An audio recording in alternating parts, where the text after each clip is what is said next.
Hoop julle het 'n amazing week en dag sover. En vandag gaan ons aan by ons derde week rondom hierdie lewe as mense van die lig. Dit is ons derde week en ons opskrif ook dan hier uit Efesiërs 5 vanaf vers 6 tot 20. Nou ek wil net gou so 'n bietjie rewind en teruggaan na, ons het die eerste week gesels oor die ou en die nuwe lewe en Paulus kom sê dan vir ons, wat is die ou lewe voor Christus? Wat beteken die nuwe lewe? En dan gaan hy oor na die riglyne vir die nuwe lewe. Met ander woorde, dan kom wys hy vir ons sekere goedjies uit en sê, dit behoort ons nie te doen nie en dit behoort ons wel te doen en hy wys vir ons hoe ons moet leef. En ek wil hier net kom sê, dit is soos om te sê, wees 'n Christen of leef heilig. Wat beteken dit? Hoe behoort ek te leef? En so ons behoort deur die Gees te leef, maar wat beteken dit? En dan kom Paulus en hy sê dan hierdie sekere goedjies, hy kom wys vir ons hierdie rigting aan en hy wys vir ons hierdie riglyne. Nou verder, kom ons vandag en nou gaan hy dieper en ek hou so baie van hierdie gedeelte want nou gaan Paulus en hy sê, okay, ek het vir julle gewys wat is die ou en die nuwe lewe. Ek het vir julle kom wys wat is die riglyne en bietjie rigting kom gee van wat 'n nuwe lewe behoort te wees en wat dit nie behoort te wees nie. En dan laastens kom sê hy, luister, nou wil ek hê, julle moet deur die Gees lewe. Julle moet lewe as mense van die lig. En julle gaan sien voortdurend in hierdie gedeelte, dan kom sê hy ook, hy kom maak nie soos met die riglyne vir die nuwe lewe, waar hy sekere goed aanhaal en sê, dit moet julle doen, dit moet julle nie doen nie. Nee, hy beweeg weg van dit af, amper in 'n dieper vlak om te sê, nou moet julle deur die Gees lewe. So daar's sekere areas wat ons nie noodwendig swart op wit het nie, maar waar julle deur die Heilige Gees gelei moet wees, en dan moet julle doen wat hy vir julle sê om te doen. So ons moet begin sensitief raak vir God se Gees en deur dit gelei te word. En dis hoekom ek so baie van hierdie gedeelte hou, want dis waar ons wil wees. Ek moet kom sê dat ons moet wegbeweeg net van, dit sê die Bybel is reg, dit sê die Bybel is verkeerd, en as hierdie tussenin areas, en ons moet beginne leef volgens wat sê die Heilige Gees vir ons. So, behalwe dit, want onthou, daar's sekere goed wat die woord nie duidelik oor is nie. En ek wil dit kom sê, maar ons gaan optel deur die Heilige Gees en deur die woord van God. Wat verwag God? En ons moet sy hart optel en dis wat Paulus hier wil kom sê. En so ons gaan, voor ek my preek vooruit hardloop of my boodskap, wil ek nie nou te doen nie. So kom ons lees eens hierdie gedeelte en vanuit dit gaan ons lekker saam kyk en gesels dan daaroor. Nou lees saam met my vanaf vers 6. Dit sê, moenie dat iemand julle met allerlei onwaarhede mislei nie, want daardeur kom die straf van God oor die mense wat aan hom ongehoorsaam is. Met sulke mense moet julle niks te doen hê nie. Vroeër was julle die ene duisternis, maar nou in die Here is julle lig. Leef dan as mense van die lig. Uit die lig kom alles voort wat goed, reg en waar is. Vra julle voortdurend af of iets vir die Here aanneemlik is en moenie meedoen aan die vrugtelose praktyke van die duisternis nie. Maar stel dit eerder aan die kaak. Dit is 'n skande om selfs te praat oor die dinge wat die ongehoorsame mense in die geheim doen. Maar alles word aan die kaak gestel wanneer die lig daarop val. En as iets bekend geword het, is dit in die lig. Daarom sê die lied, word wakker jy wat slaap en staan op uit die dood en Christus sal jou lewe verlig. Wees baie versigtig hoe jy lewe. Nie soos onverstandige mense nie, maar soos verstandiges. Maak die beste gebruik van elke oomblik, want ons lewe in 'n goddelose tyd. Moet daarom nie onverstandig optree nie, maar probeer wete te kom wat die Here wil dat julle moet doen.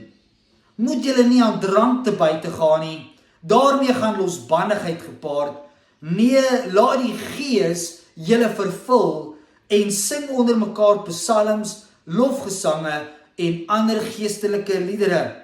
Sing met julle hele hart tot eer van die Here. Dank God die Vader altyd oor alles in die naam van ons Here Jesus Christus. Nou dis ons gedeelte vandag en waarby ek graag wil stilstaan.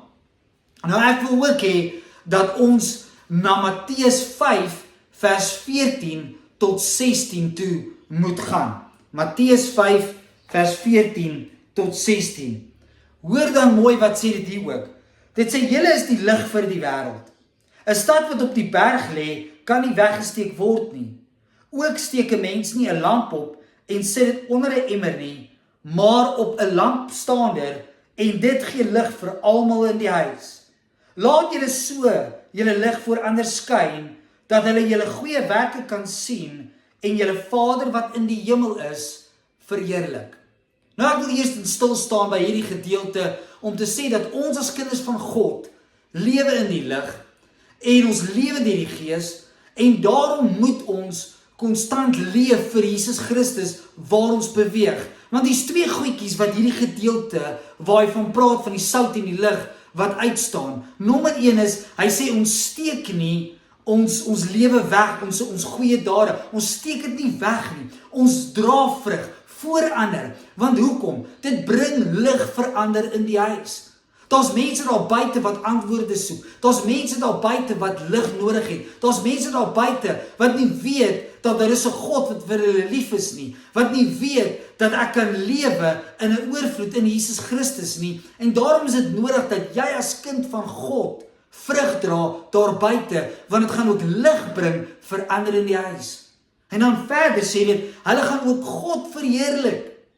So jy's baie keer daai koneksie vir ander om werklik Jesus te beleef en te ervaar deur die vrug wat jy dra. En daarom is jou verhouding met God nie 'n selfsugtige ding nie, maar is iets wat ons behoort uit te leef. Dis iets wat ons konstant moet leef sodat ander in die wêreld wat gebroken is, stikkend is, sonder hoop sit, hoop kan vind, Jesus kan vind, die lig kan sien. En so mag ons regtig vrug dra in hierdie wêreld vir Jesus. En daarom is dit so belangrik dat ons as kinders van God lewe vir Jesus en dat ons sal vrug dra. Daarom van hierdie reeks, van die ou en die nuut, na riglyne vir die nuwe lewe, na waar ons vandag praat van lewe in die lig en lewe deur die Gees, want dit sê baie meer as net woorde. En ek wil hê dat ons verder moet gaan na Romeine 14 toe. Romeine 14 vanaf vers 23. Ek wil ook net hier kom sê dat Paulus noem hier gereeld, ons moet voortdurend vir God vra wat hom behaag, wat is sy wil. En dit is so belangrik, want ek het al baie keer vir mense gesê, dit is soos om spur toe te gaan, of na 'n eetrestaurant toe te gaan, waar ook al, en jy gaan eet uit, en jou vriend daag 'n bietjie laat op, hy sê, luister, ek gaan laat wees, maar jy ken jou vriend so goed, jy bestel al klaar vir hom iets om te drink. En soms as hy baie laat is, iets om te eet, want jy weet waarvan hy hou. En dis wat Paulus hier vir ons wil kom deurbring. Hy sê, luister, ek het met julle gepraat oor die riglyne van die nuwe lewe. Maar meer as dit, wil ek begin hê, julle moet God se hart optel. Dat, behalwe dat dit op wit en swart, of swart op wit, in die woord van God staan, wil ek hê, julle moet God se hart begin optel, in elke situasie. En so daarom moet ons onsself afvra voortdurend, wat sou Jesus doen? Wat sou God behaag in hierdie situasie? En dit praat van deur die Gees lewe. En dis waar ons weer eens wil wees, en dis hoe ons lewe moet inrig voor Jesus Christus. Nou hoor mooi wat sê Romeine 14 vers 23. Dit sê, as iemand egter twyfel en tog eet, is hy klaar veroordeel, omdat hy dit nie doen uit geloofsoortuiging nie. En enigiets wat 'n mens nie uit geloofsoortuiging doen nie, is sonde. En dis weer eens waarvan ek praat hier. Hier kom sê hy, luister, ek wil hê julle moet begin in hulle geloofsoortuiging leef. Maak nie saak of die wêreld sê dis reg nie, maak nie saak of ander dit goedkeur nie, vra voortdurend, is dit wat God wou hê en sal wil doen? Nou, hoekom noem ek dit? Want daar's mense wat nou al my toe gekom het en gesê het, Andrew, is rook verkeerd, want dit word nie in die Bybel genoem nie.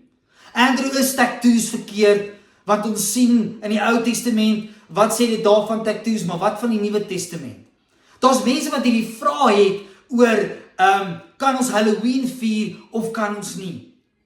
En van daai goed word nie altyd direk aangespreek in die Bybel nie, maar wanneer ons die Bybel lees, dan tel ons God se hart op rondom dit.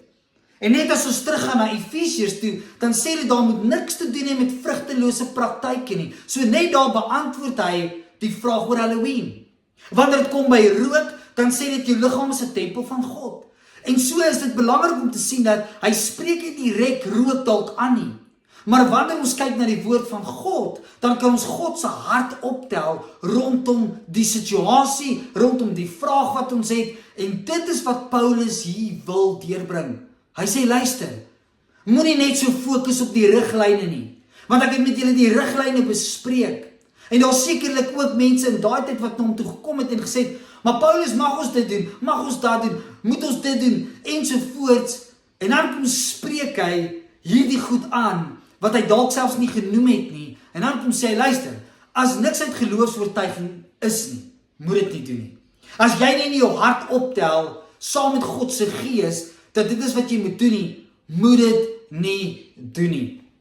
En so is dit belangrik dat ek en jy sensitief sal wees vir die Heilige Gees, en dat ons niks sal doen, wat ons boetie of sussie daar buite, wat in die wêreld is, sal laat struikel nie. Ek het dit ook al gehad, waar mense vir my sê, maar Andrew, ek drink net 1 bier voor ander, en ek's 'n kind van God, en ek weet ek gaan nie dronk word nie.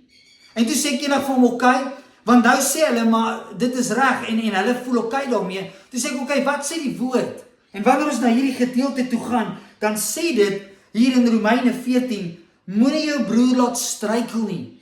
So met ander woorde, die Bybel praat hiervan, moenie iets doen as dit nie uit geloofsoortuiging is nie.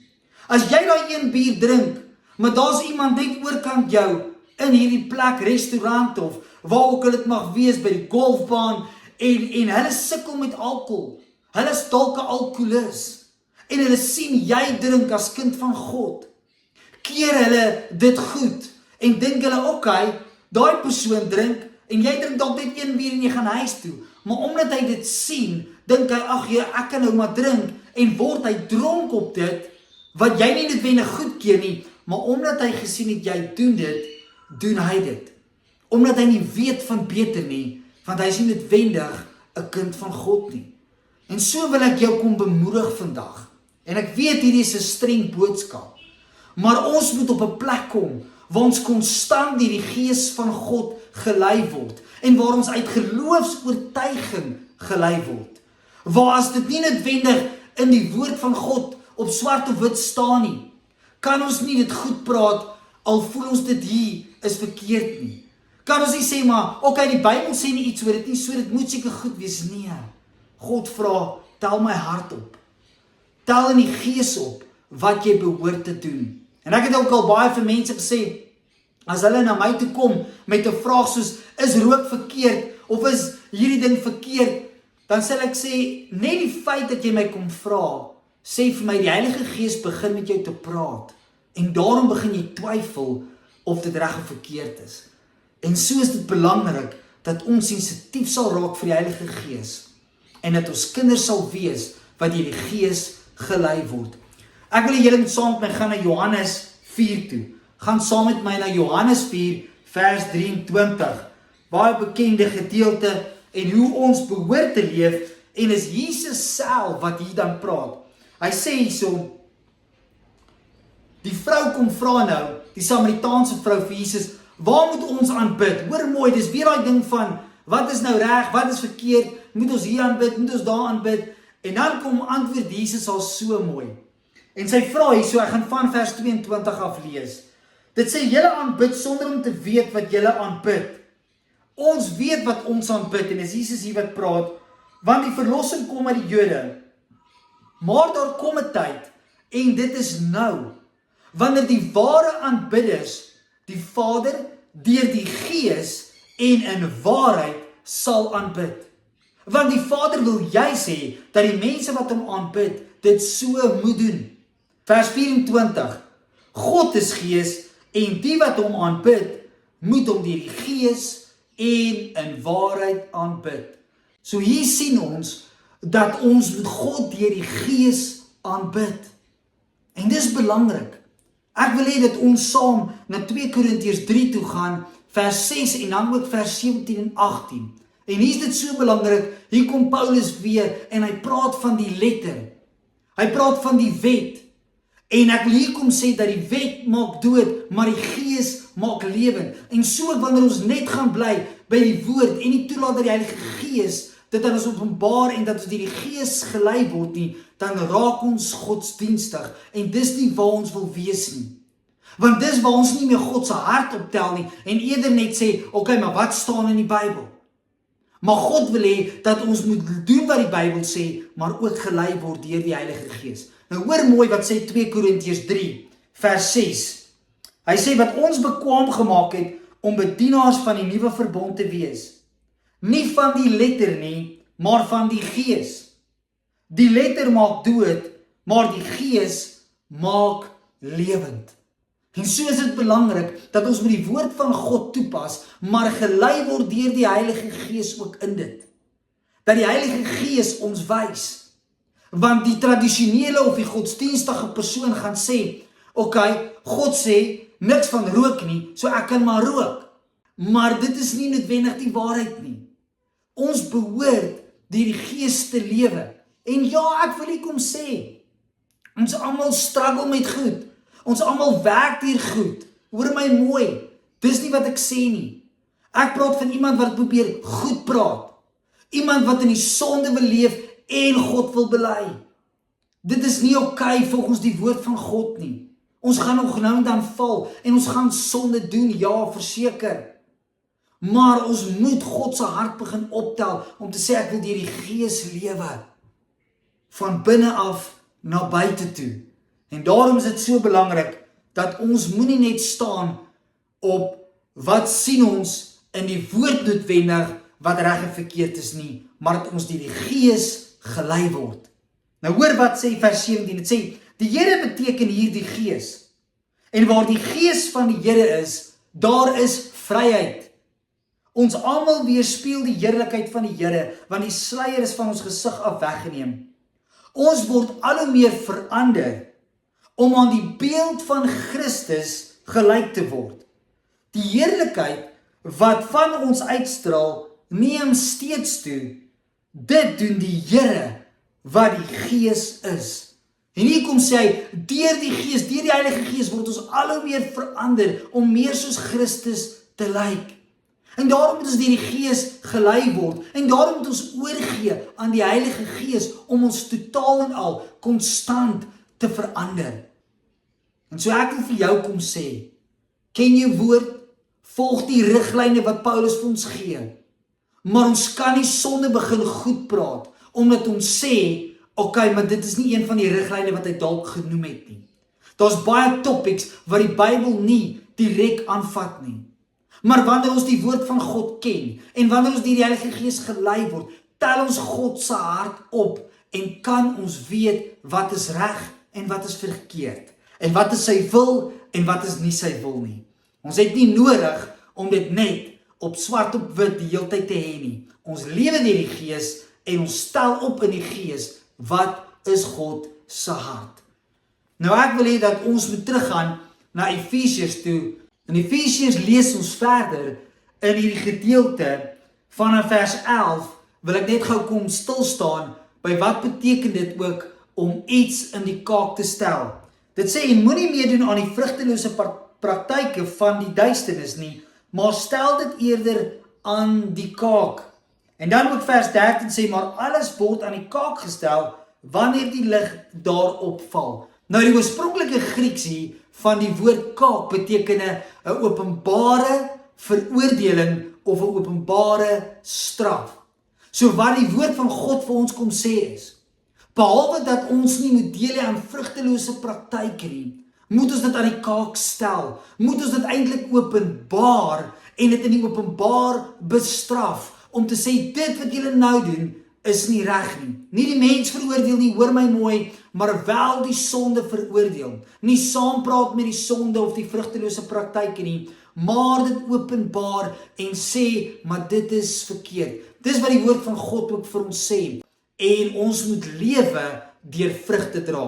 En dan sal dit ook geopenbaar word. Nou laastens wil ek afsluit met 'n baie belangrike dingetjie. Vers 18. Dit sê, moet julle nie aan drank te buite gaan nie, want daarmee gaan losbandigheid gepaard. Nee, laat die Gees julle vervul. En hier wil ek net kom sê, dit gaan nie oor net om moenie drink nie, maar ek wil iets hier kom sê, dat wanneer die Gees van God ons vervulling is, dan het ons nie nodig om ons te buite te gaan aan drank nie. Hoor mooi wat hy sê, ek wil dit omgooi daai versie. En nie net sê, moenie drink, of moenie jou te buite gaan aan drank nie, maar laat die Gees jou vervul. Ek wil dit amper omgooi om te sê, laat die Gees jou vervul. Wees vol van die Heilige Gees. En dan sal jy nie die nood hê, die begeerte hê, die behoefte hê, om jouself te buite te gaan aan drank nie. Maar jy sal eerder vol wees van die Heilige Gees. En God sal elke leemte kom vul.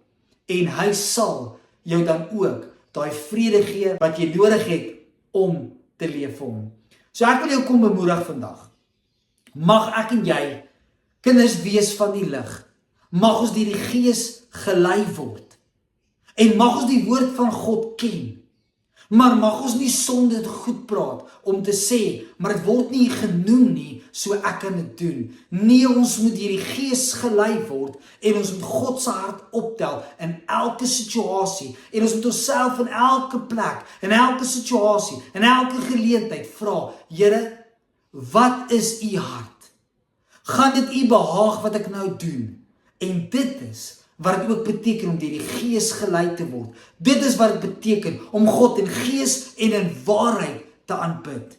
Nie net om te fokus op 'n klomp reëls en riglyne en as dit nie daar is nie te sê, okay, dan kan ek doen wat ek wil nie. Nee, om God se hart op te tel en deur dit ook te leef.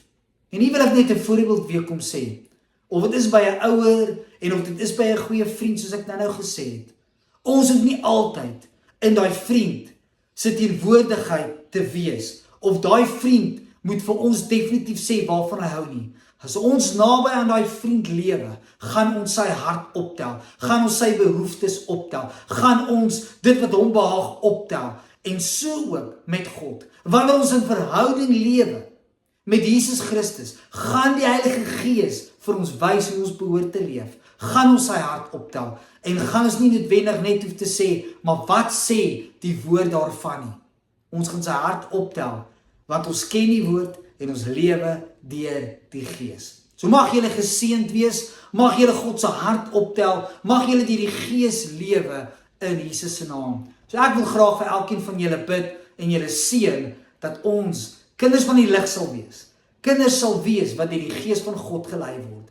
So Vader, ons kom bid vir elkeen wat na hierdie boodskap luister. Mag hulle in geloofsoortuiging en deur die Gees van God leef. Mag hulle u hart optel in elke situasie.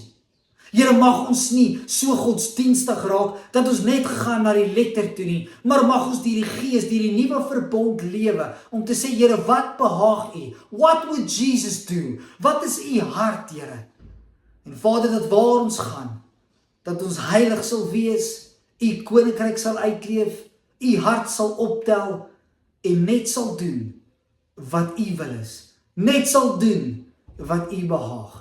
In die naam van Jesus Christus, lei ons, Here, beskerm ons gedagtes, wys ons wat ons behoort te doen, in die naam van Jesus.